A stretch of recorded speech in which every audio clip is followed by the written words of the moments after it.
Hello, everybody, and welcome to Travelers Podcast, episode number 21. My name is the Helmet Fire, and joining us this evening is Contrabang and CrayZJaye. What's up, fellas? What's up? Another week of madness. Yeah. Yes, sir.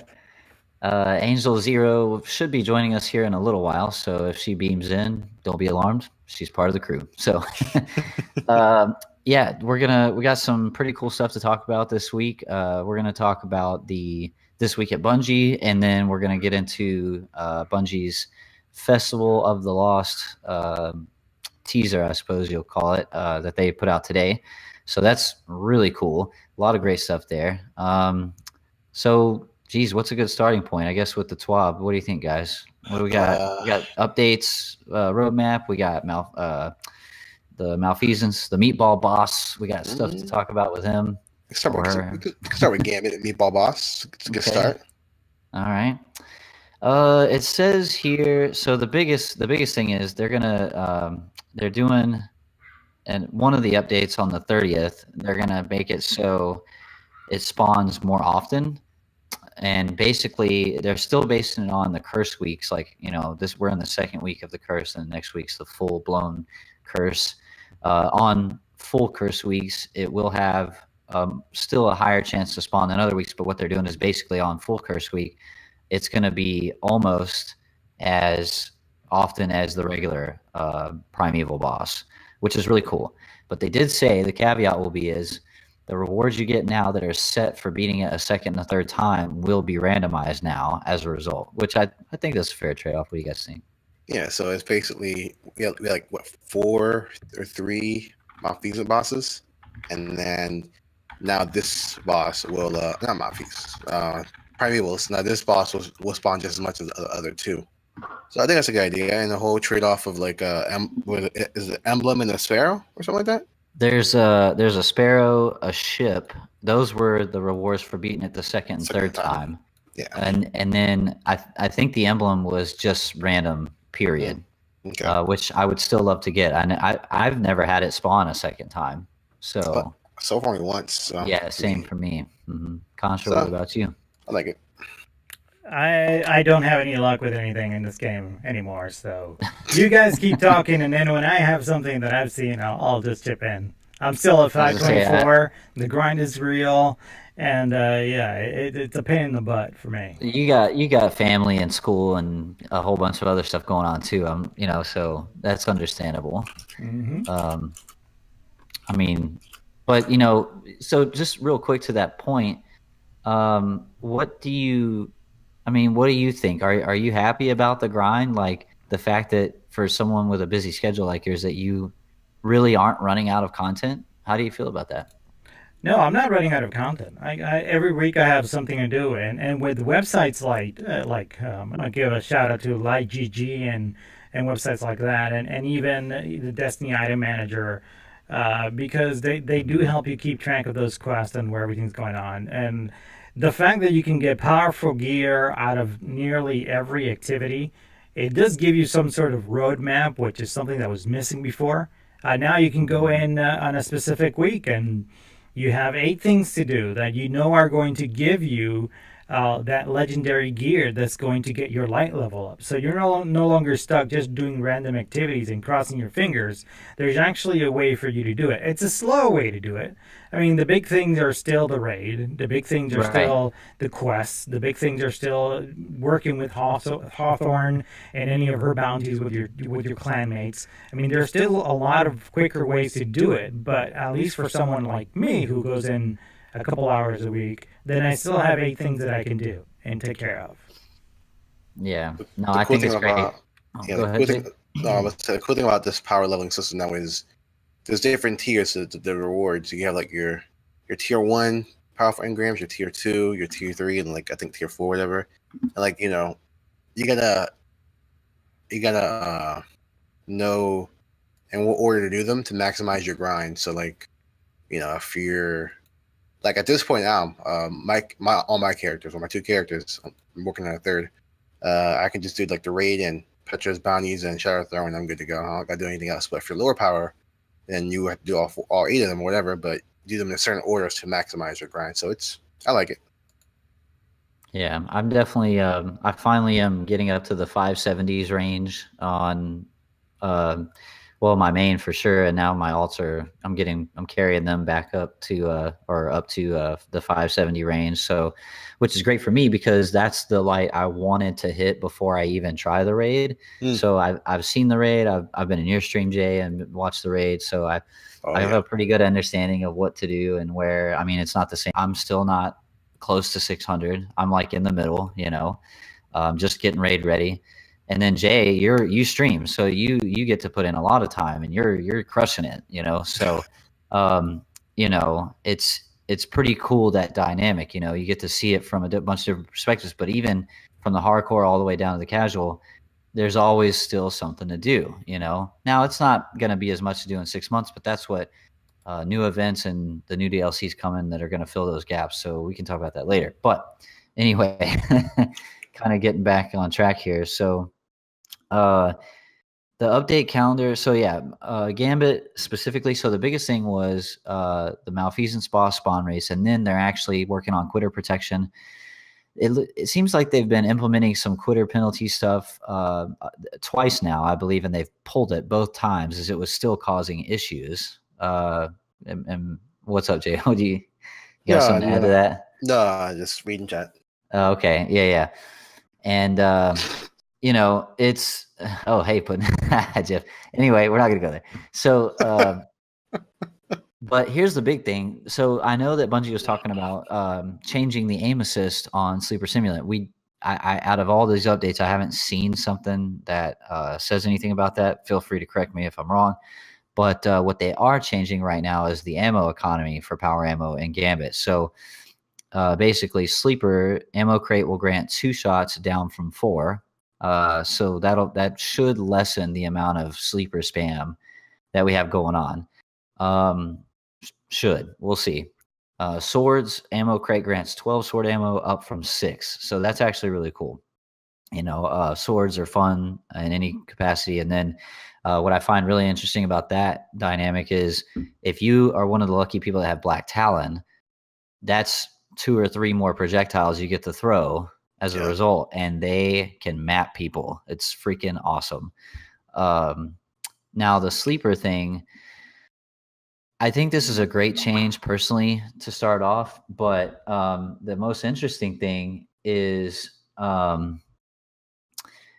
that a lot of people are starting to discover linear fusion rifles, and the people that have Queen Breaker's bow are discovering that as well. And then of course, like you said last week, people that have 1,000 voices. I mean, all linear fusions, and then the Queen Breaker specifically, which is linear, but it has travel time on the bullet, so it's a little different in how it operates. And then the 1,000 voices is people are starting to discover those, and they do some serious work, man. You got the 1,000 voices, Jay. How are you liking that in Gambit? In Gambit, it's a boss melter, man. As far as against other invaders, I think Sleeper has a faster charge time. So by the time I get to use it against an invader, I get sleepered. So there's not much I can do. Yeah, Plus, they know where I'm at. I can't really see exactly where they're at. So as far as against Guardians, I'm not sure unless I invade. Haven't tried that yet. But against bosses, it's great. I think it's the best. Mix it with blade barrages, it's awesome. Dude, I'm still sticking by it. The boop and soup. That's what you do. You get the tractor cannon, you boop them, and you soup them. Oh, that's perfect too. Dude, that is the most like hardcore melting strategy. You either get a Titan with melting point, and then like the winning strategy seems to be seriously is like one person has either a tractor cannon or melting point, and then the other 3 blade barrage. Just put them on ice. I mean, in seconds. Yeah, I mean, we had last time we had a melting point, blade barrage, and then we had my 1K voices as well, and it was we were melting it.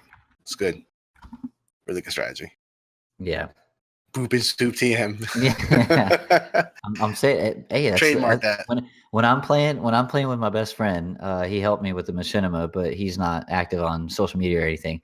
But when I get with him, he runs a hunter, And that's what I said. I said, hey, let's get our tracking cannons. We're booping and souping them. And that's our call out now. I'm not even kidding. Like, we'll do it. Boop and soup time. And he'll run in. He goes, all right, I booped him. And then he gets smashed, you know. I'm like, all right, I'm coming. I know that. Yeah. You go in for the boop and then he just stomps your face in. Yeah. So, I want to get your reactions about the ammo crates changes on the Sleeper Simulant. 2 shots down from 4. Now, how do we all feel about that? It's amazing. It's great. I love it. I think it's good. I'm curious to see how it plays out, though, because here's the thing. Even if you still have 2 bullets, a halfway decent skilled invader can go in there and still ruin your freaking day in seconds. They can still take you out of a full armored, full resilient super with 1 shot. You know, I think it's a Band-Aid fix until they work and tweak the aim assist, and then that's the fix. I really want to see how it works in the playtest, because I like the ammo thing. I think it's great. I think it's a Band-Aid fix, but if that's their answer because they can't fix the aim assist yet because it takes time, that's cool. Makes sense. I'm good with it. See, I like it. They had to find a way how to fix this issue, right? You can't nerf it because then it affects PvE as well, and you don't want to go. You don't make the gun irrelevant in every aspect of the game. So what they do is lower the ammo drop. You know, you get 2 instead of 4. Not in a situation where if you invade, how are you going to, instead of just going in there and just spamming and hope you get shot? Yeah. Like a lot of people do. Like last night, this guy was just up top and I forgot what map it was. Just raining laser beams. Yeah, man. Missing every shot. So you can do that, but you only have 2 shots. Or you could be a little more strategic and see, okay, I'm gonna wait top till I get a little closer, or wait till I get here. I'm gonna snipe him first, get a little closer, then you must sleep or whatever. You know. So I like it. You can be a little more strategic rather than just spamming your sleeper at somebody. Yeah. So I like that aspect. And once you lower the aim assist on it as well, that's going to be good too. So how about you, Contra? I love it. I like to go in there and just nail people. Yeah. So you don't want them to nerf the ammo? No. I was in the Crucible today, this morning before going to work. I had a little free time. I went in there and, you know, it was regular competitive Crucible, but I was just dodging people left and right and getting all these kills. And they kept dropping heavy ammo because you had some other guy was trying to charge me with heavy ammo. So every time he dropped ammo, I picked it up and I had more Sleeper Simulant. Feeding the machine, yeah, man. Exactly. and you know, I got one of those medals and, you know, Shaq started saying, oh, hunters like you, you know. Yeah, hunters like you. Yeah. That's one way to put it. People like you. People like you. People like me. No, look, I definitely, like, I have my opinion on one side of it, but I definitely, look, there's no wrong answer here. Look, a lot of people really like to use it, right? I think the majority wants to see changes, but there is a large amount of people that do enjoy it as it is, you know, and there's nothing wrong with that. You know, I will say I have taken it as a personal challenge as of late to purposely not use the sleeper to see what I can do with a sniper rifle in my, you know, secondary slot. I think, like, for me, I want a bigger challenge than the sleeper gives me, you know. Honestly, to me, the sleeper is kind of an easy button, and I want more trying experience than that. And that's why I really want the Queen Breaker to drop for me, because I really would love to go in there. Like in D1, that was one of my favorite weapons to use ever of all time. And it has such a really decently high skill ceiling, and I would love to get back into using that gun. Skill ceiling. I don't know. In D1, I remember snipers were really, really, really terrible at the flinch, like in D2 right now. Oh yeah, the flinch is bad. But you know what wasn't affected by flinch? Queensbreaker. Well, I know, but like the Queenbreaker also has bullet time. You know, it has travel time, and for me, you know, I'm an average guy. I'm like a 0.9, you know, 1.0 on my best days. And I don't main Crucible. right? So for me as an average player, Queenbreaker has it's harder for me to use. It's harder for me to take the time and charge them and time it right? So, Yeah, that's just me. But I was watching Triple Wreck use it a couple nights ago in Crucible. Man, that thing looks fun. I can't wait to get it. Looks fun. Yo, shout out to Nim Plays from Planet Destiny. He put out a clip today that blew up, and he went and wiped a whole team. There was 3. One was invading, but he killed the 3. It teleported him back, and then he immediately lined up the 4th guy on his own map, and he just smoked these fools with the Queenbreaker. And I was just like, damn, dude, good job. Like I want that. Yeah, I think once the sleeper changes start taking place, and everyone's realizing it might not be as viable, we're gonna start seeing a lot more Queenbreakers. I really think that sleeper is going to be still really viable regardless, especially to people that are, average to above average. Even if they have to aim a little bit more with the sleeper like they do with the sniper, I still think it's going to be ridiculous. It's still gonna, they've already said they're not planning on nerfing the damage, so it's still, if you can line them up, gonna take them out of their super, right? So it's still gonna be viable. But to what you were saying, and I agree with it, is that people are starting to discover more options, and that's where we're going to see the meta shift, and that's a good thing. And the reason I think it's great is because it's not like D1 when they made a meta shift in the sandbox. It was a hard meta shift. It means that whatever this new gun is that's killing everybody, nothing else can compete with it. Well, that's not the situation we have. I can still go in with Graviton Lance and lay waste. Yeah, you know what I'm saying? I can still go in with freaking Sweet Business and a Rally Barricade or a Lunafaction boots with a Rift and just mow the grass like nobody's business. You know what I mean? So good point. I like that there's these options, but the old options that everyone was, popularizing are still technically viable. It's just people are trying different things. And that's great. That's a great place to be in, I think. Yeah, for sure. I like it. All right. So we got so that's Gambit. So October 16th is gonna launch Destiny 2 update 2.0.4. It does say in the TWAB tentatively scheduled for the 16th. So I'm guessing that means they hope it's all on track. As they have been doing since I don't know, 4 or 5 months after Destiny 2 launched, they started giving us these roadmaps, these updates, and they've always had little, 1 or 2 bullet points would have an asterisk saying it's scheduled, but it may not show up in this particular update. We're hopefully. So I think that's what they mean by tentatively. So they've been a lot more transparent, which is nice. Yes, it's an all new Bungie, which is great. But there's actually quite a bit here in this update and the one following it on the 30th. But so I'm just going to go through this real quick. I'm going to try to pick out some key ones here. Quality of life stuff. They're adding the ability to hover over lost sectors to see the name of it once you have looted it. And I got to tell you personally, that's a big deal for me and recording machinima and stuff, which is totally, less than 1% of the freaking player base would even care. But remembering what lost sector had that down crash ship in it. Well, now I'm going to be able to find it, so this is, or maybe if you're hunting a wanted enemy, and you're going on the map. Yeah. These new wanted bounties, crap. Where's that lost sector? I don't remember. I had one yesterday, the Conflux on Nessus. I was like, where the heck's the Conflux? I don't know what it is. I had to legitimately get on YouTube up, and it was a lost sector. So that's going to be great. That's me, never lost sector. Google. Yeah.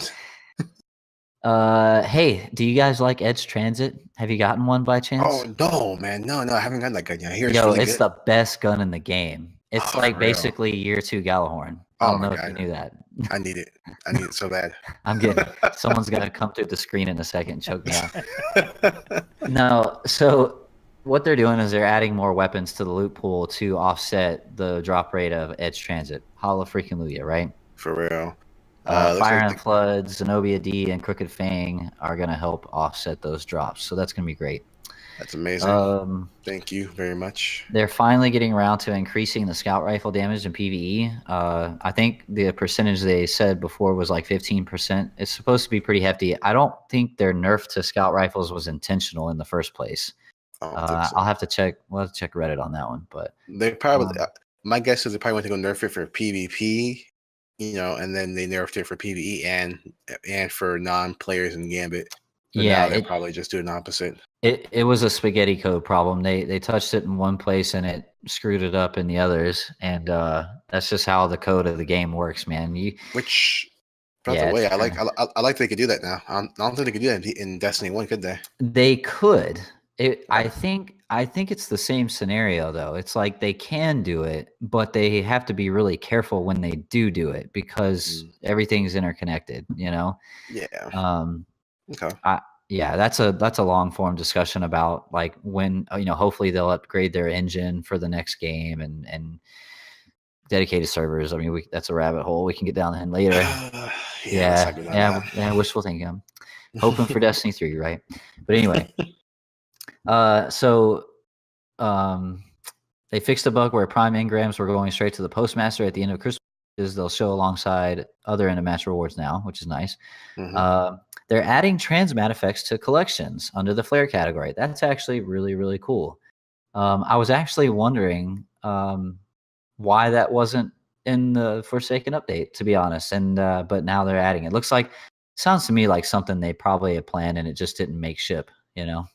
Probably, yeah. It makes sense. I don't see why they would do that in the first place. Well, yeah, because you got all your other Eververse stuff that you can go and reclaim, and for Bright Dust, and I always wondered why Transmat wasn't in there, because yes, I know I've got a couple that I've deleted that I'd like to get back, or it's such a pain to try to go and hopefully it drops from the Bright Engram, right? There's a Vex Transmat effect that I still have not seen Eververse sell on the direct purchase since they started doing direct purchase. I haven't even seen it show up, so I'm really wanting that one back. Fun fact, if you get 3 blues, you can get a purple from a legendary from Yes. Holiday. Now, it doesn't work for all of them. There's certain ones that it doesn't. Right, it has to be blue ones, right? Blue ones, yeah. Yeah, you can't trade 3 legendary ones. Pesky blues. So, they have identified a very rare issue where Gambit Invasion Portal will not reactivate once used, and we're currently developing a fix. Have y'all experienced that at all? No, thank God I forgot to throw my mouse at the screen.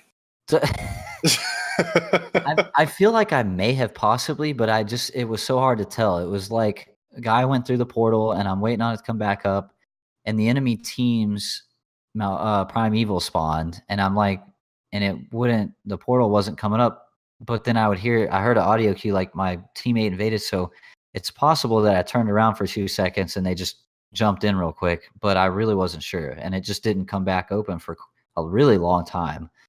So that may have been why. Yeah. For all the people that do own 1000 Voices, there is an audio bug you probably know about, and it says we are developing a fix for that, which tells me that it's not coming on that update, that it'll probably come later, but they're working on it. And the audio bug it has happened to me, but I've seen clips. I know Miss 1000 Watts posted it earlier on Twitter a couple days ago.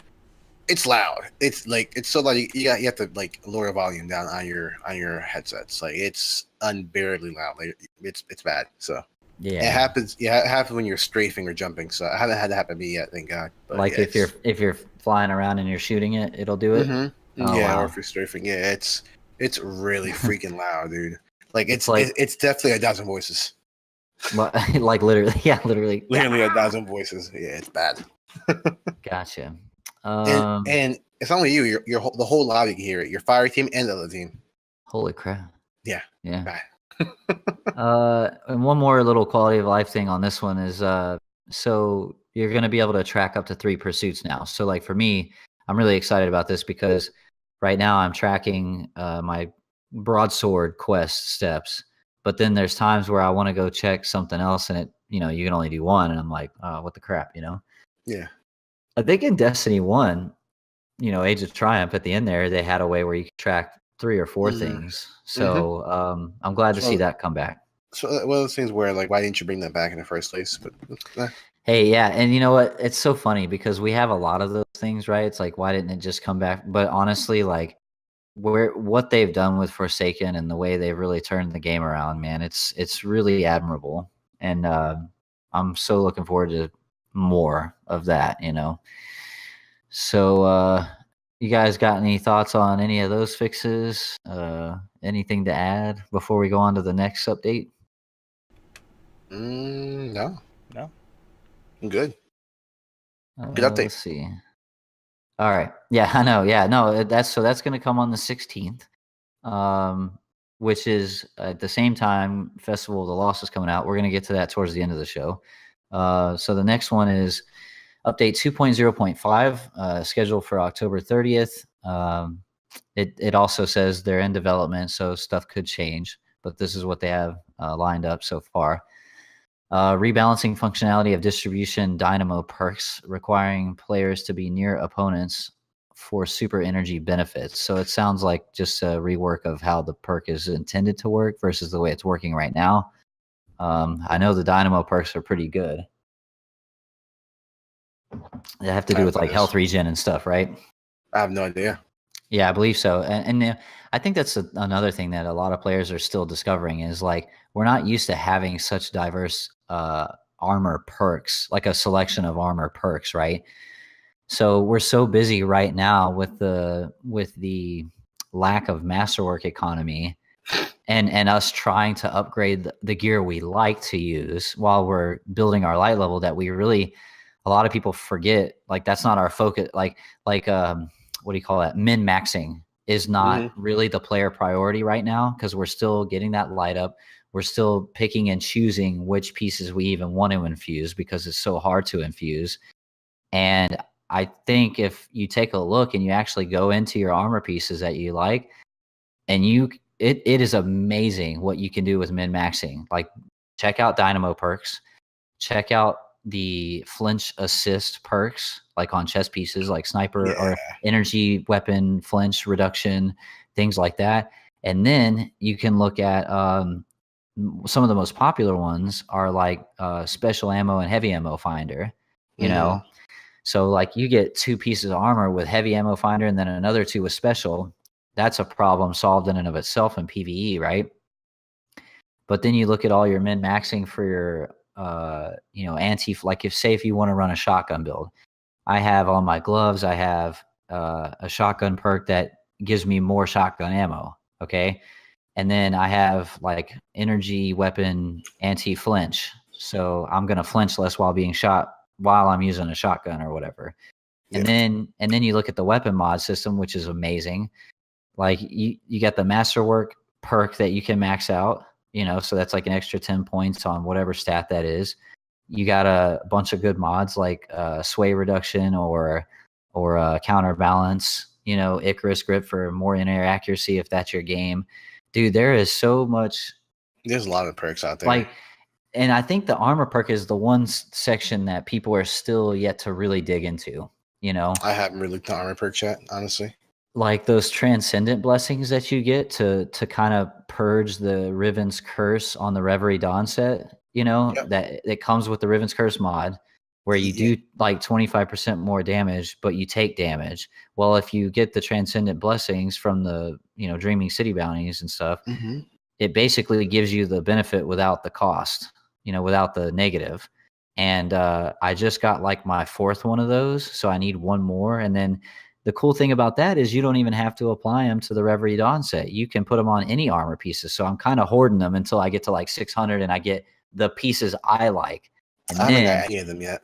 And then I can go in and drop those transcendent blessings on there and just start doing some damage, you know? Yeah, that's good. I haven't got any of them yet. I've been too lazy to do those quests.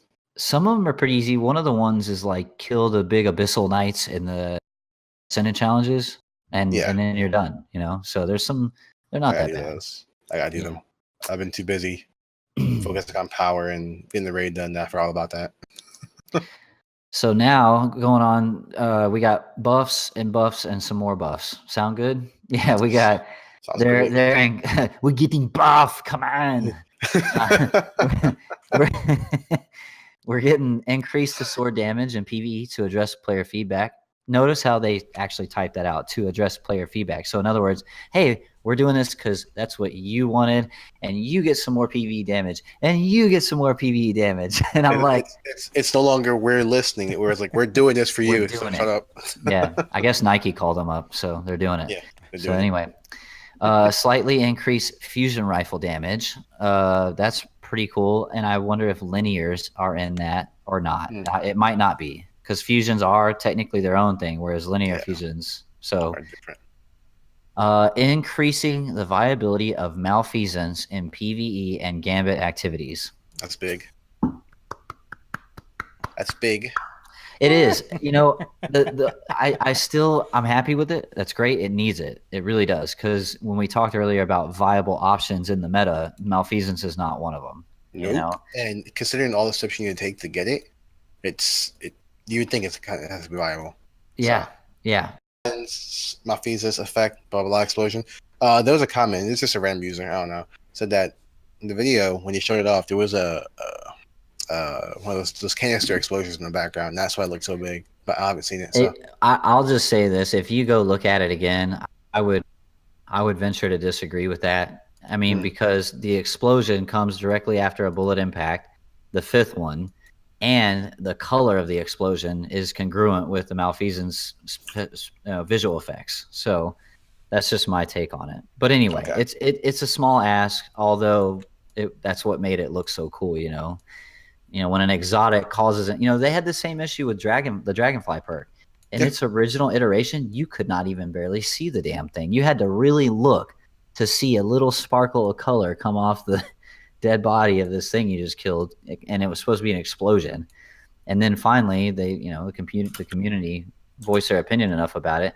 I hope, and there's a video with malfeasance in comparison, like a side-by-side of the original clip and then its actual in-game use, and that circulated a little bit. I hope it circulates more, because y'all tried this with Dragonfly. Just give us the visual effects, and if you can't, just tell us. Like, it's cool if there's a memory issue, especially like on consoles. These original PlayStation and Xboxes are already having frame rate problems right now. That's a known thing. Performance issues, and it's because like you go into Blindwell or Escalation Protocol and you get like 9 people in there just going ham. The game starts to lag out. It just is what it is. So if you can't do it, just tell. I just wish they would give us an answer one way or the other. Personally, would be nice. They're going to adjust the visibility of the Titan's banner shield, making it easier for players to see through the effects. I didn't personally know that was a thing, but I could see where it might be for the raid, especially. People using banner shield method and trying to smoke ribbon in like a second. I'm sure it'd probably get kind of hard to like see through the shield, right? Rocket yourself in the face. Well, that's, I'm not even mad about that, because that's like an OG Destiny thing with Gallo relic from Vault of Glass. Like, how many times were you using the relic and just Oh man, it got to the point where I was like, there was one day where you're like, you know what? No one use Galahorn, no one use rockets. Just use Don't use rockets from inside the circle. Yeah. Yeah. If you use rocket, just jump back on. Like, I love how like we would all like pile up in this one spot in the middle of the platform, right? And then the relic holder had to wait until everybody was in position before he popped the relic, and then he popped it. Well, there'd be the relic holder in the front, and then there'd be a weapons bubble in the back from a Titan, right? So if the Titan placed the bubble too far forward, it would happen every time. Someone would just pull the trigger and just like erase themselves with Galahorn. I mean, I don't know if this ever happened to you guys, because maybe you're awesome players, but I remember shooting it and who did it? And just like being all quiet. I don't know, guys. What happened? What happened? Wasn't me.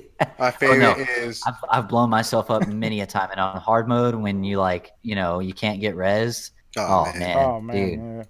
Yeah, what killed you? I don't know, man. I think one of the ads killed me. It starts with a G and ends with a horn. You ever sleepered yourself? Yes. Yeah. In D1, I sure did, dude. And it's the same thing. You like someone has the bubble and you're like right on it. You think the barrel's poking right out of the threshold, right? And Yeah. it's not. And it's just like instant ricochet, just beam of death. I remember we were playing Vault. I forgot how it happened, but we had one of my friends. He killed himself with a sleeper, and then one of my other friend goes, "Ah!" He starts dying laughing. What happened? He's like, "He killed himself with a sleeper." We just Nice. started dying laughing. Yeah. Yeah. He put himself to sleep. Yeah. Yeah, exactly. Yeah, it's pretty. I like that Destiny has weapons like that make you careful to use it. Yeah. And you know, the rumor is there's a rumor that Icebreaker's coming back with the Black Armory expansion. Now, if that's true, I hope they add the vanilla version of it where in D1 vanilla when Icebreaker was first in there, and I think they got rid of this feature later on. I'm not sure 100%, but Icebreaker had a function where at any given time a random bullet would backfire and it could kill you, and it was part of the lore of the weapon. What? So yeah, this was actually a thing. There were times where you can go look it up too. It's on YouTube and stuff.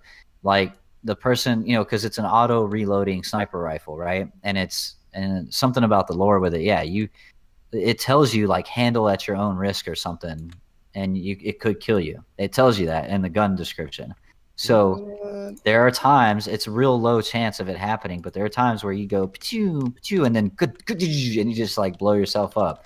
It's actually pretty cool. I didn't know about that. That's crazy. I hope if they bring it back, it does that, because it, as shitty as it would be for the raid, I think it would still create those nostalgic moments of like, I knew I shouldn't have used the icebreaker, damn it. I never knew that. That's crazy. Also, Last War might be coming back too, so that's good. Yeah, that's the rumor. Thunderlord is all but confirmed because heavy machine guns are coming back. Yeah. So, Last Word would be nice to get year one Destiny Last Word. Not a lot of people have asked about this, but I'm really hoping with Tolan being in the game now in some capacity, I hope Bad Juju comes back. That'd be nice. That'd be cool. Because in this meta, pulse rifles are sick. And if you remember, that gun had the ability, it had 2 perks on it. One was auto, it was full auto, and it would, actually it's 3, I guess. It's full auto. It would refill the mag on precision kills, I believe, but it also gave you super energy when you killed stuff, I believe. There was something it did with super energy regen. Yeah. So that gun was pretty gross. Yeah, it was. It'll be gross now, too. Adjusting exotic rewards to help reduce the number of duplicate drops. Yes. I like it. Yes. I'm sure you're looking at us for approval. Yes. I like it. It says players may still receive duplicates, but there will be better chances for Forsaken exotics when receiving exotic rewards. Well, I don't think that doesn't really give people what they ask for. What they're asking for is if I unlock Malfeasance or Chaperone or Ace of Spades, can you not add that to the loot pool, lowering my chances to get a Forsaken exotic, right? This seems like a decent compromise. So it just says that they're going to raise the chance for Forsaken exotics when getting exotic rewards, but you can still get duplicates. Look, any bump in the positive to RNG, I'll take. You know what I mean? Yeah. However, I do like this approach, as it's not, let's just turn the drop rates up to 100 and next week we have all the exotic. I do not want that. I like the rarity of them now. I do agree that the new stuff should have a higher chance than the old stuff. I do agree with that. Yes, for sure. Contra, what do you think? I don't have an opinion on that.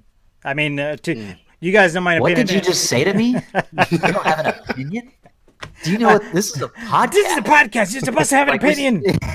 God damn it! You're fired. Okay, no, but really, I mean, look at it from a constructive standpoint. I mean, what do you have to do to get a lot of these things? Is the grind is too high, right? So recently, I got one of these new weapons that's in the game. I'm forgetting the name of the weapon right now. Must be nice. Yeah, it must be nice to be able to forget. If only I could forget. If only I could forget. But you have to go to the Crucible. You have to do a lot of double kills, and maybe this You will talking give about the broadsword? There you go, the broadsword. That's the one. Thank you.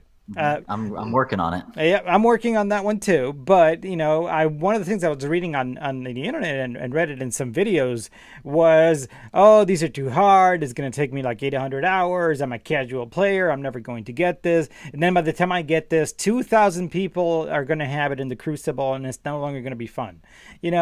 I mean, there are roadmaps. Yeah, there are roadmaps. And if you want a weapon, then you're a player of the game, and then you're a target for the roadmaps that are given. If you don't, then you have the luck system. It might drop for you if it can drop for you. It's always been that way. So the only thing I don't like is when the weapon is too good, and few people have it, and then few people complain, and then it gets nerfed. So by the time that you or I, who are casual players, get around and actually get the weapon, it's useless. It's happened to me in Destiny 1 with a bunch of weapons. It happened to people that I know with the Gallahorn. It also happened with... God, I'm forgetting my weapon names today. What's wrong with my brain? The gun that will kill you, two-tap you, poison you. What's the name? Thorn. There you go. I was thinking of a dark rose in my head. I have no idea why. Hey, that's actually accurate. Miss Thorn. So yeah, I got Thorn towards the very tail end of Destiny 1, like 2 months in, and I spent those 2 months just like whacking people with it. But then again, it was one of those random things. I like the ones that are measured, and you can get the sort of like Sleeper Simulant. You can go ahead and do it. But then those of us that do have a limited time, we do have to contend with maybe this is really not the way for us. Yeah. And that's why I say I don't have an opinion, because it's a controversial opinion. I do well with the weapons I have. I don't complain about the weapons I can't get. Look, especially with this medium Contra, I would just say, like, don't be afraid to have a controversial opinion, because look, here's the deal. It doesn't matter whose opinion on the show is what. It's going to be controversial to somebody. And I think we have pretty good representation on both sides of the argument, right? Like, I think they should keep I think they should proceed with the changes they're advertising for Sleeper, whereas you are fine with the way it is, right? That's great that we have that. So, and as far as to the comment of like people complaining about the broadsword and it's too long of a quest and this and that, it's like, yeah, to what you said, if you are a player of the game and you have a way to make time for that and do it, then you are rewarded for that time and that effort and that skill, right? Now, here's the silver lining I think everybody tends to miss for the most part, is that unlike previous iterations of Destiny where you get a Gallahorn or some other crazy OP weapon, now that 1% that has that weapon is just dominating the playing field and there's nothing to counteract it. Guess what? That's not the case. Even people that have Luna's Howl, even people that have the broadsword and Regis's Claymore, there are still plenty of weapons that can compete with them. Now, it's a little bit harder, and if you get into like legend rank sweats and comp, good luck, best of luck to you. But to the casual quick play playlist and everyday player, there is plenty of stuff to counteract those weapons, which is great. And on top of that, it really is the 1% of the community that even has it. So your chances of even matching up with them is slim to none, unless you are those top tier players, right?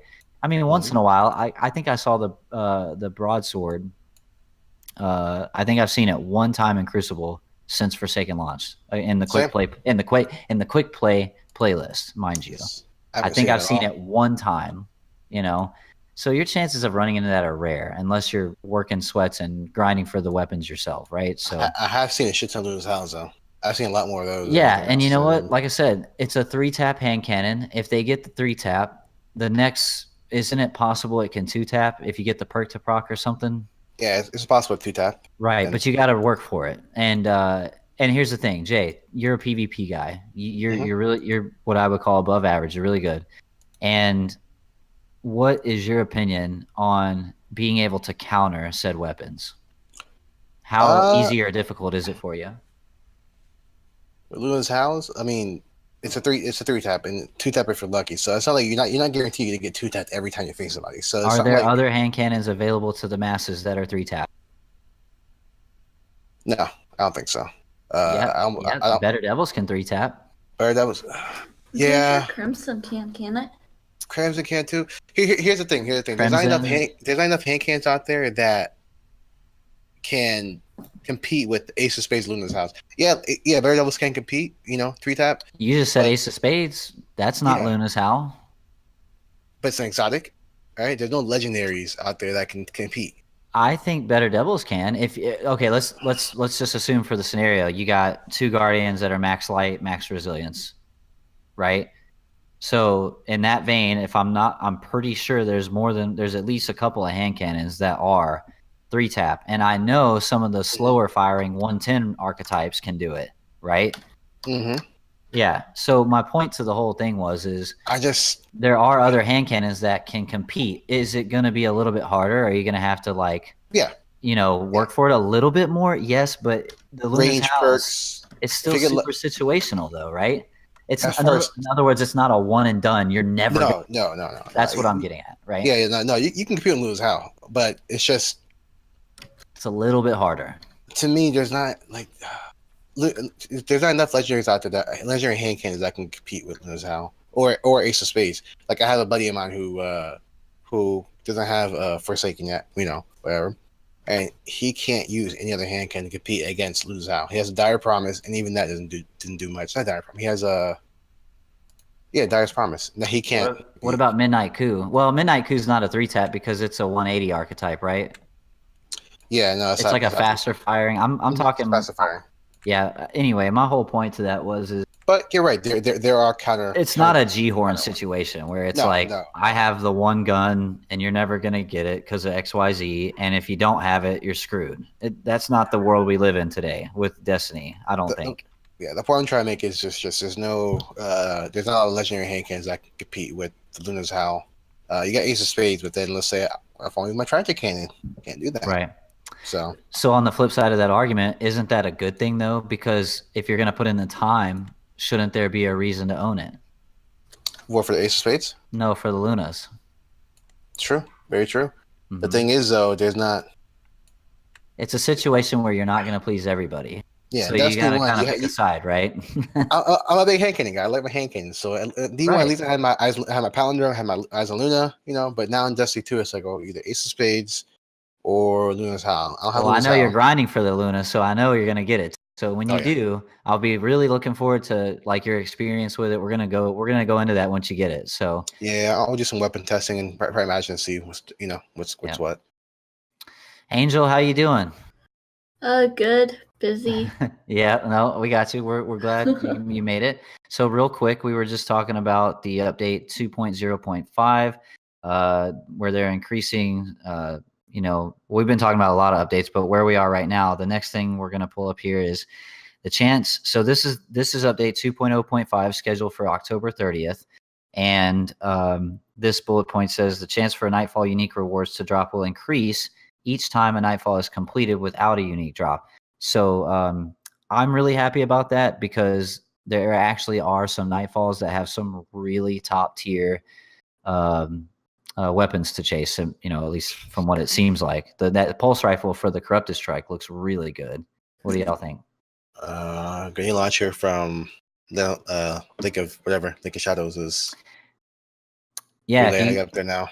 And they did it did reveal that those specific Nightfall rewards can come as curated roles. So that grenade launcher actually sits in the kinetic slot and can have a curated role as well. And it's I saw a video, I think it was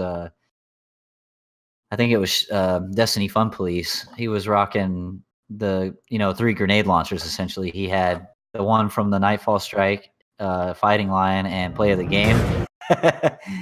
And dude, he was doing some work. I think I saw Mr. Fruit do that too. It's pretty bad. I went to a game last night. It was quick play, at least like 3 or 4 of them were using triple grenade launchers. It was it's the total troll build right now. I got in one gunfight that whole. We won because my other friend used the triple grenade launcher. Yeah. But I got in one gunfight the whole time. It was just like I was just jumping the whole time avoiding grenade launchers. It was just jumping. That sounds like so much fun, dude. I'm not gonna lie.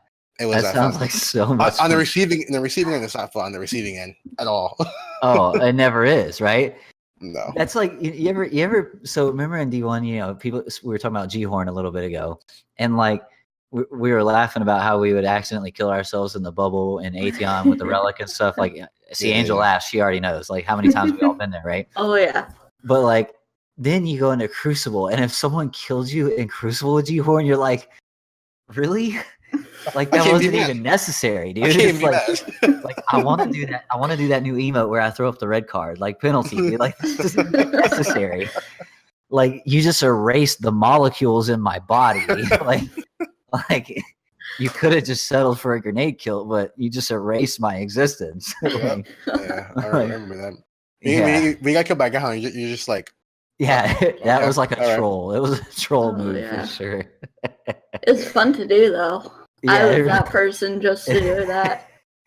I mean, your body's like been dead since you smelled the rocket coming, and then after your dead body's laying there, the Wolfpack rounds are just like munching on your dead body, like there's nothing left.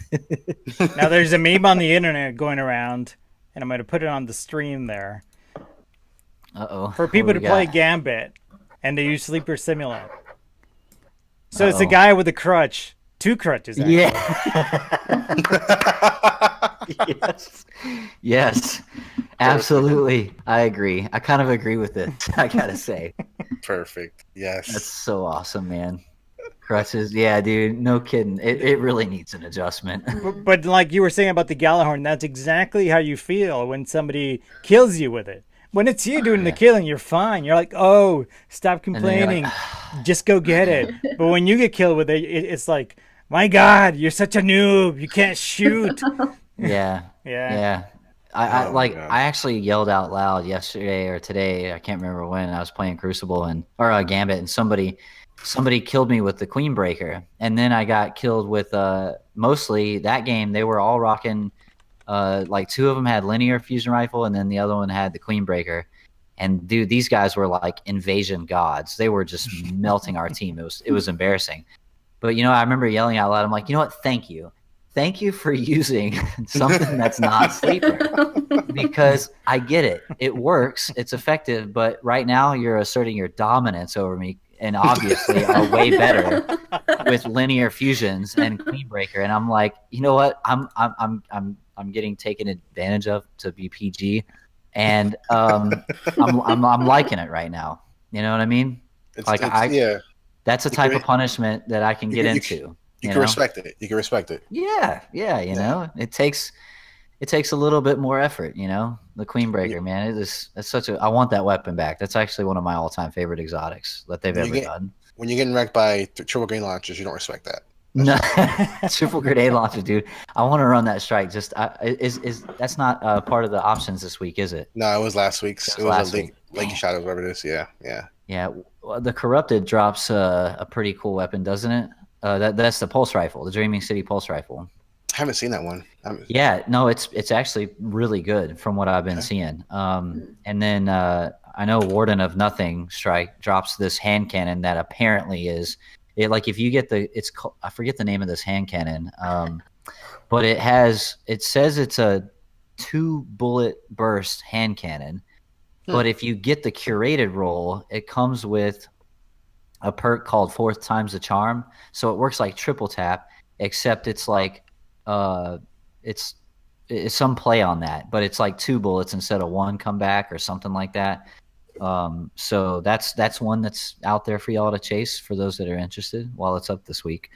So I'm looking up the rewards right now for this week for Nightfall. Yeah. Apparently it's called Warden's Law, and I put it up on the stream there. Yeah, Warden's Law. Yeah, that gun. So, there it is. Warden's Law. Yeah, I wonder what that Masterwork stat was. Was it I wonder if that was range or But anyway, there's actually some good loot to chase. Corrupted Strike this week. So you get Warden's Law, corrupted, you get the what's that called? Horror's Least pulse rifle. Yeah. Premium this week, you get the Silicone Neuroma sniper rifle. So those are your Nightfall. Yeah. Which rewards. actually the Silicon Neuroma got moved to the kinetic slot in this when Forsaken launched. So if you need a kinetic sniper, I think they all still take energy ammo though. So yeah, they do. Yep. Okay, real quick, we're gonna finish up this, and then we're gonna move on to the Festival of Lost before we have to get out of here. So they're adding Masterwork cores as rewards for specific spider wanted bounties and general scrapper bounties. So that's, in other words, they're adding more places, a couple more places where you can get Masterwork cores, which is really nice. Scrapper bounties are the ones that show up that are blue with a little patrol beacon on them when you dismantle stuff. Those are the same ones that if they go to your postmaster and expire, your whole character's locked out. So make sure you don't have bounties in your postmaster. Reducing the time for single shader deletion from your inventory. So that's cool. Just, you know, and I would say make sure you're careful, but with the collection system, that's kind of a non-issue now. So we're developing a fix for issues where a team will defeat the Ascendant Primeval servitor, but the opposing team receives credit for the kill. So in other words, well, this is important. So in other words, when the Primeval boss, hear me out. So when the Primeval boss spawns, it spawns for both sides, okay? But they want the credit to go to the side that kills it, not the opposite. You shouldn't get credit for the kill if you didn't kill it. So that's what they're fixing. And I agree with that. Hey, that's the name of the game. But guess what? Hey, but guess what, Contra? They're on the full curse week. It's going to be 50-50 chance on what spawns, the regular Primeval or the meatball. Yeah, I'm just saying, I'd be throwing the I don't think it's 50-50. If it drops for the other team when I kill it after grinding for it and I'm still not getting it, I would quit Destiny just out of spite. There's more than one Primeval. Well, you're not alone in that, Contra. There's a lot of people that there are people that have experienced that and have posted online on Twitter. You'll see them from time to time, and it's rage-inducing for sure. I want to see what that call to support at Bungie would be like. Hey, hello, yeah, look, I just killed the effing Primeval and the other effing team. Get me on the database. yeah. Get Pete Parsons on the line now. I mean, I can only imagine when they used to tweet out, look, if you have a limited time to recover exotics. Common excuses that they received were like, my dog stepped on my controller, or my little brother or my girlfriend, deleted the character, stuff like that. These are real. Break up with her then. These are real phone calls made to support that I read. According to Reddit, everything on Reddit is suspect. You know what, Bungie? That's why Bungie probably does everything via internet forums, because if they had a phone line that they had to answer, those poor people, man. I tell you what, this community is great, but it also harbors a dark side that has salt in quantities that will leave you confused. I'm just saying.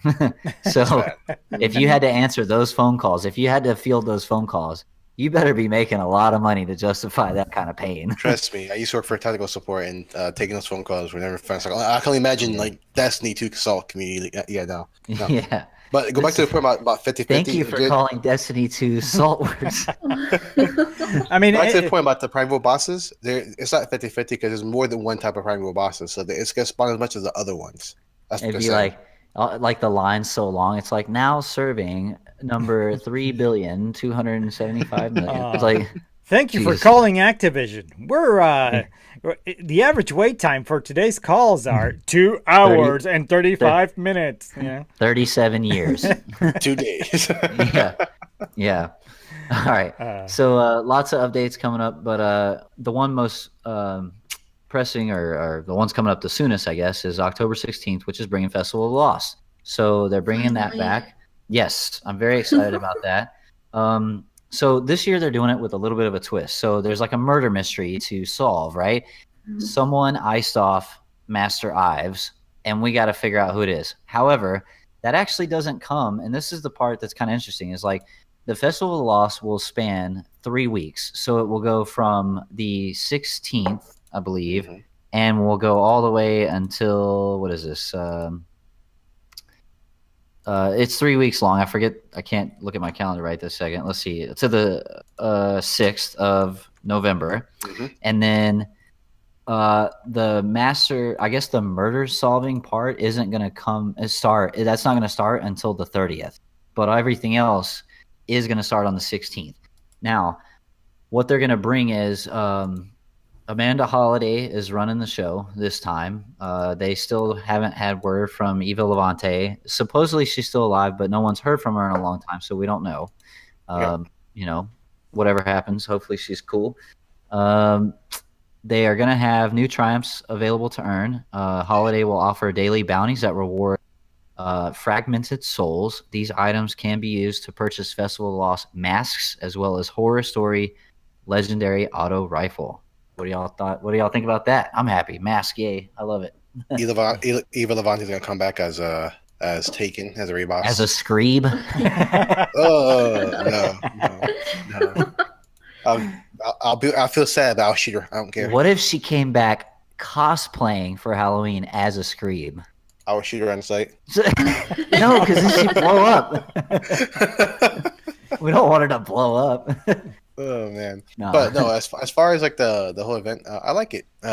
Festival of Lost year 1 was awesome, or not? Was it year 1? I forgot. Yeah, I loved it. Did it. I loved it. And then the years after that became kind of costly. Well, I think they only did 2. I think it was Destiny 1 year 2, and then Destiny 1 year 3. They did it. Did they? Okay. Yeah, and the second iteration was definitely Festival of the Cost. Yes. So can we talk about? Go ahead. Are we gonna talk about the forest? Yeah, I was just about to get to that. So okay. Yeah. So that's another thing that they're adding. So there's going to be some unique items to get. One of them is actually a weapon, which is really cool. So there's a unique auto rifle that you can only earn during this timed event. So that's going to be cool to see, what that looks like, if it's a good gun or not. The graphic here on the website, it looks like it has a cool Festival Lost pattern on it. It's called Horror Story Legendary Auto Rifle, and interestingly enough, it has the same exact weapon model as the Origin Story Vanguard Auto Rifle. So it must be some kind of twist. That was a kind of a cool play that they did there, right? So I'll be interested to see if it does anything special. And it is a legendary; it's not an exotic. But that's not all. They're actually going to add a cool PvE event. It's called the Dark Forest. So it looks like from the picture here, it's gonna be a limited time event for PvE where you go into the Infinite Forest, and it looks all Halloween, dark, kind of grungy. And what it says is you'll have 15 minutes to dive as deep as you can into the haunted forest and clear out the nightmares lying in wait. Be wary, the deeper you go, the more difficult your job will become. So this is almost like horde mode meets timed trial. Yep. And I really, really am excited about this. What do y'all think? See, this is what I thought the Infinite Forest would be at first when they first launched it. So this is awesome. I love this. What I want. This is awesome. I love this. Yeah, Contra, I like it. Or Angel, yeah. I like it. Like the aesthetic of it, I guess, if that's the word. Yeah. But and that it's limited time that you have to complete it and stuff like that. Yeah. It just adds to it. I wonder what secrets lie in deep there. Like, Bungie has to add like some Easter eggs or something secret hidden within there. That's gonna be Kate's last life. No. Well, I really think this is a very perfect opportunity to utilize assets in the game that otherwise didn't do anything for them very well. And because look, like I'm pretty sure most of us would agree, the Infinite Forest is cool. It like in its ideal and what it looks like, its aesthetic, the way it looks, the randomness of it, the lore behind what it actually is and serves as. It serves as a time reality engine from the Vex to simulate any reality they want in any way they want. So the fact that they picked the Infinite Forest to facilitate this limited time event, I don't think it makes sense to do it any way other than that, because by the lore's logic, you can simulate something exactly like this. And I agree with Jay. want to go in there. I want to see what's up. I want to see what happens when you get to the end of it. Is there an end of it? Mhm. They didn't say that. You know, it just says you got 15 minutes. Go as far as you can. Right? That's a challenge to me. It's like, yo, wait, let's see what happens when some 600 Light Guardians go in there, and let's see what happens. Are they going to get to the end? Is there an end? Now, they haven't said if there's any unique loot to this. I would assume there would be, but they haven't said anything. They're keeping that pretty hush hush, which I'm glad. To me, I mean, maybe it seems like it could be like a in-game reward type of thing. I mean, at first it won't be, but once you get deeper, I'm pretty sure it'll be higher power level, and so there should be end game-ish. Rewards. Yeah, when you get deeper in there. Something else that's important. So for all those wondering, do I have to get a group? Is it fire team locked? So they said you can actually do this solo. You can bring in a group, or you can jump into matchmaking for it. So everybody will have access to this activity and be able to go in and do it. And I believe it is a 3-man fire team locked event. I don't think it's more than 3 people at a time. But it will have matchmaking too. The picture of them like shooting a night shows like 3 people. So right. Yeah, and that's the cool thing. It's like it's the Infinite Forest. It's all dark and almost like the Future of X palette, right? Yeah. And it has this huge abyssal night, which is like, we haven't seen Ala Cool in here before, right? I always call these guys Ala Cool, the Dark Boys. Yeah, that's what the character was in D1 as a strike boss, right? Yeah. But they haven't seen him in one of these before, so I'm just curious to see what they do with it. I really like the idea. Mercury was a cool DLC in the idea of it. Its execution wasn't great, but I'm glad that they picked the Infinite Forest to bring us new flavor of content. It's like you said, they're going back to what didn't work before, and they're kind of making it better. Infinite Forest, one of the things was left a lot of to be desired, to say the least. And then now they're going back and they're using it, so it's good. I like it. The only thing I'm worried about is what if this little PvE event, this limited time thing, is so much fun and so awesome, and then now they take it away and we can't do it for. Look at SRL. Like, cry in the corner. People love SRL. It hasn't come back. So no, you're right. You're right. And Angel, I agree with you. I do. But you know what? No, that's a great thing. It sounds like I'm making it sound like I would be sad about it, but actually, like, I'm really happy about that because, the next time Festival of Lost comes around, we got something to look forward to. And then maybe they'll iterate on it further, right? Especially if it's a hit. Yeah. So I love that the live team is Festival of Lost, when it started out, was just go around, talk to everybody in the tower, get candy, earn your masks. All right, cool. And buy some Eververse shit. And then when Festival of the Cost came around, it was only just come buy some shit, right? Yeah. And now they're expanding that into an actual event similar to, a PvE related thing. SRL is absolutely its own thing. And I hope they bring it back. I love SRL. But the fact that they're actually creating a PvE event surrounded on this live event, and it's, spooky themed, I'm like, yeah, dude, this is great. I'm telling you, Bungie, what they did with Forsaken, huge step. What they did with the raid, redefining. What they did with the dungeon, a new 3-man raid style activity has never been done before. And now this trend is bleeding into their live events, and I am constantly being blown away by the content and the amount and the frequency. It is insane. And they're crushing it. Yes. And this is like back to back to back. Like last week we just a couple weeks ago we just discovered the Shadow Throne. Now we have Festival of Lost. So now they're gonna bring a limited time event. I'm like, dude, they are knocking it park. And you know what? All along the way, there's little bitty things, little thing. Hey, malfeasance ain't great. Sleeper needs adjustment. And guess what? They're constantly addressing and the feedback at a cadence that's predictable and downright just fast. It's actually really quick what they're doing. Or if they're not, they're communicating to us exactly what they're doing. I as a Destiny fan, I'm really just like, we've never had it this good. Yeah, and We never have. Back in year 1 D2, we barely had any type of like communication with them, and now it's just they won't stop talking to us.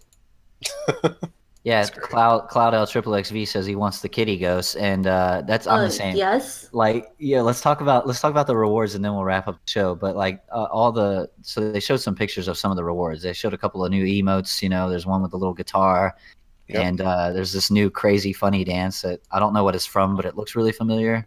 Yeah, let's try out what it is. Yeah, No and idea. they have they have some ships and sparrows and ghost shells. This one ship is like a really arrowhead pointed nose, and it looks like it has like Siva red veins going on it, right? I saw a meme. It was like they showed a picture of the ship, and you know that meme of the guy. I think it's from an anime who was just like he's just doing this with a butterfly. Yeah, Like, yeah. So he goes, he's doing this, and the butterfly says, something red. Destiny players, is this Siva?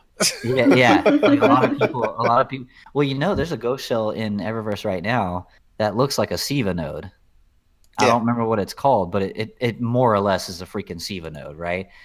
Mm-hmm. I like how Bungie's slowly dropping little hints about Siva here and there. I think we're gonna see it again. I really do. I mean, it was supposed to be the first trailer of Destiny 2. The Exodus Black was supposed to have Siva. Yeah, there's a whole concept art on it and everything. Yeah. But and then you have a sparrow here that some people are saying it's like a shrieker pieces. That it looks like it can't, like the one right in the middle, the sparrow. It looks, a lot of people think that it looks like pieces from a shrieker. It looks hive-like. It does kind of look hive-like. Yeah. I thought it looks to me like the Dragonfly Regalia set, doesn't it? Like to me, it kind of has that aesthetic, but it could be shrieker. I'm not sure, but it looks cool. It's all pointy and you know, yeah. It looks like if you ran into somebody, it would turn them into Swiss cheese. So yeah, definitely sharp edges. I'm okay with that. I like Swiss cheese, so yeah, Swiss cheese is good. Yeah. And then there's a ship which looks like, I don't even know what is that, leather face with purple skin? Like I don't even. Looks like from the reef or something. The reef maybe. Looks like Eris Morn ship kind of. Nah, we already have a ship that looks like Eris Morn ship. Okay. We already destroyed her ship. Yeah. Thanks, Kate. The final shape ship or whatever it is. Yeah. And yeah. And then this ghost shell on the bottom right. Well, the two ghost shells. One that's like kitty cat, which is obviously going to be the most popular one, kind of like the ghost from D1. Mm-hmm. Yeah. I think the cat ghost is going to be that. You know, it's going to be like super popular. And then this other ghost, I don't know what the hell that is. It looks like burnt forsaken skin or something. I don't know. It looks like something from the EDZ. Looks like a waffle. I don't know what that is. It looks. What's that blue stuff around it? Is that like part of it? Like electricity. Oh, you know, I didn't even notice that. Yeah, it looks like it's got some. Is that electricity from the Infinite Force background? Or? I don't know. No, it looks like it's part of the ghost. No, it looks like it from the ghost. I mean, maybe it's like the Fanatics, like, you know, what used to be part of his face. I don't know. I mean, it's horror themed, right? Yeah, it looks interesting. I don't know what that is. Nah, kitty ghost can be the popular. Like you pull out this ghost and the Fanatic starts talking. It's like, together forever. Like, they would have to redo all the lines for the ghost, but yeah. That'd be cool audio download. And then the ghost voice like, oh, sorry about that. Yeah, my bad. I could totally see that happening with Bungie. Death is your shield and my sword. Sorry, where'd that come from? Yeah. Oh, sorry, Guardian. Guardian down. Yeah. So anyway. I mean, Guardian down. Yeah. What? So, all right. Well, any closing thoughts from anybody? What do y'all think? Y'all excited for Festival of Lost? Yes. I'm actually for the masks. Yeah, I'm super excited for that. And then another month, Black Armory coming out. Mm-hmm. I mean, it's just it's back to back, man. It's great. It's great. I tell you what, it's interesting. I could understand people's like anxiety to get in the raid and actually get through it, and maybe with a couple extra characters, because they're pumping content out, man. I mean, for the first time, we're in a situation where we have that perfect problem we've been asking for, where there's just so much to do. and I It's might like- not complete all of it at the cadence the rest of the community is, right? Yeah, You know? it's like So- I really, really, really want to get into this helm. I want to grind PvP again, but it's just like, oh Yeah. my god, I got to do raid, I got to do this, I got to do this. Like So it's crazy. it took me weeks to get the Whisper of the Worm, you know? So I'm Mhm. hoping that I can get in the Shattered Throne this week, or coming up next week, and get the Wish Ender, you know, and start that, because I want to get all those eggs done before the next piece of content comes out, you know? Yeah, I'm slacking on the eggs. I gotta get those I'm done. still waiting on the community to find out what the 15th wish is, by the way. I know we'll all be excited to see what that is. Probably something with the eggs. Maybe once you kill the last egg you get a symbol or I something. know, man. That's the cool part. We don't know yet. We got to go discover it. And there's a place in the Tangled Shore called Zur's Rest, like Zurido, the character, but it says Zur's Rest. Yeah. And nothing, that area has not been unlocked yet. There's something there. It's going to be quest related. It's going to be mission something related. It's probably time gated, but there's still something there, right? Anyway, I could go on all day. So yeah. Yeah. Anything else, guys, gals? Cloud made a comment about the ghost. Looks like a harpy. I was thinking the same thing. Looks like a harpy ghost. Kind of. Oh, Sort you of. know what? It might be. I don't know. I really can't tell you what that is. That is the most interesting one because I have no idea. It's not obvious. Like usually they make it obvious. Like here's a cat ghost, right? Like it's very obvious. Yeah. But not so much on that one. Let's go harpy. I'm not sure. I'll be chasing that auto rifle, and I want to dig in, of course, for this limited time event. I am. Oh yeah, really. I'm gonna grind that, man. That was like fun. I can't wait. And as they did with previous, real quick for the Bride Engram drops. So while the Festival of Lost is going on, we're getting the Bride Engram and the Halloween Engram. They're both going to drop when you get one. So that's awesome. Good change. Keep it up. So, all right. Well, Miss Angel, where can people find you? You guys can find me on Twitter and Instagram at angel_Z3RO and at Twitch on Angel C3RO. All right. CrayZJaye, where can people find you, man? Twitch.tv/CrayZJaye. I'll be streaming shortly after we go offline here. All right, Mr. Contra. Twitch.tv/Contrabang and Twitch Mixer.com/ContraPlays. Yeah, trying to mixer vibe. Oh, a new one, huh? Yeah. Trying a little mixer? Okay, Yeah. cool. We'll Nice. See. We'll see how it goes. Yeah, let us know, man. Well, I am the Helmet Fire. You can find me on Twitter at the Helmet Fire. You can also find me on YouTube where I do montages and different things and machinimas from time to time. Just go on YouTube, search the Helmet Fire. So, and then for everything concerning the show, you can follow us on Twitter at Travelers PC. We stream the show live every Wednesday, 9:30 p.m. Eastern Time, right here on twitch.tv/Travelers Podcast.